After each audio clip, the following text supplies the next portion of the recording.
What does the oldest cigar factory in Nicaragua really bring to the table? What do their cigars taste like, and what can you expect? Let's jump into it, figure out the answers to that question. You are watching Oakland Tobacconist.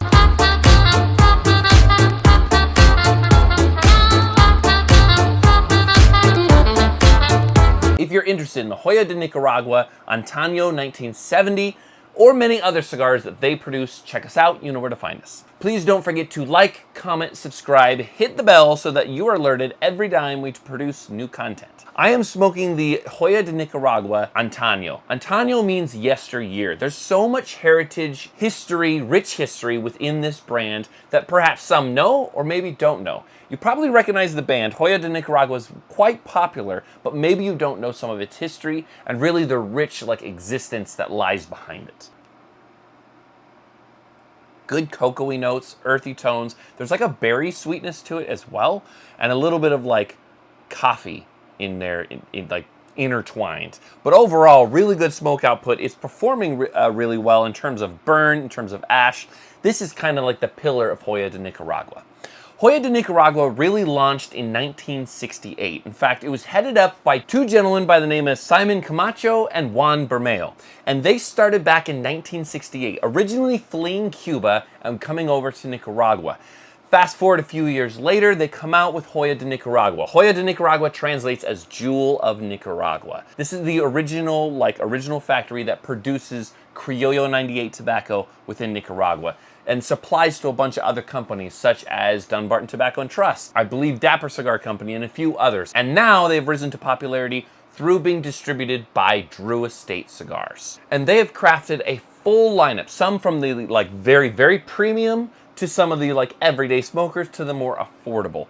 But Joya is one of those rich histories that is blended within the cigar that you can taste. In fact, when the company was first released, and it was brought over, very prominent figures such as Nixon and such other pronounced it as the alternative to the Cuban cigar. After the embargo happens, then you're looking for new quality that's going to stand up to this rich Cuban heritage, and there lies Joya De Nicaragua. Now, there are pivotal companies that have really switched the game around when it comes to Nicaraguan tobacco, that being companies like Aganorsa Leaf, Perdomo. In fact, Perdomo was one of the first believers saying that Nicaragua is going to be the best place where you can find cigars, best tobacco for cigars. Personally, I kind of edge on that belief. I think that Nicaragua has so much to offer, but there's also a lot to be said by returning to the roots of the original company, the original factory, and that is the Joya De Nicaragua 1970 Antaño. This is a perfect medium plus cigar that you offer to someone who is maybe wanting to step up a little bit, or even someone who enjoys really heavy cigars and you don't want to push it over the edge at the beginning of the day. Heavy, subtle notes, but at the same time really smooth balance. It's not too sharp, it's not too strong.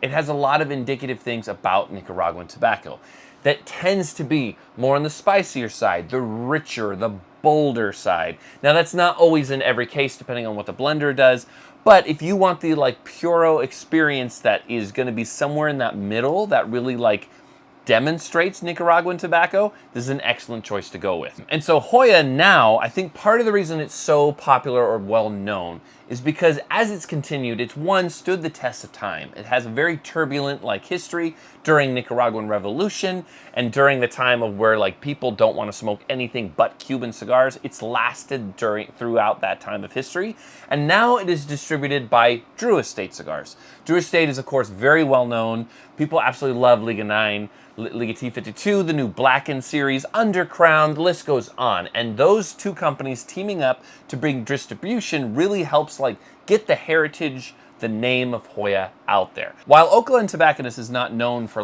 really heritage brands, we have found there's so much quality and unique experience in the boutique craft side of cigars. There are also companies out there that have a very rich heritage that people need to know about and produce amazing cigars. Aganorsa Leaf is one of those. They're one of the biggest tobacco suppliers in the entire world, and they have their own brand. Well, likewise, Joya De Nicaragua is the oldest factory in Nicaragua, and they have their own brand as well as they supply to other people and such a rich history behind it. They helped propel Nicaragua where it is now. From a rich spiciness to a chocolatey like coffee aspect, Joya De Nicaragua has a lot to offer, as well as some of their like bolder blends like their dark Corojo or more refined like Cuatro Cinco. They have like a whole range in their portfolio of really amazing sticks from Nicaragua, and if you're a fan of Nicaragua, they're a brand to definitely take a look at, check out, and investigate in their rich history. Drop down in the comments, what are some of your favorite Nicaraguan cigars, or even some of your favorite Joya De Nicaragua cigars that you have tried that really set the bar ahead, or you feel like that transportation of setting you back to the oldest factory in Nicaragua. As always, thank you for watching. My name is Eric, and we will see you next time on Oak Glen Tobacconist.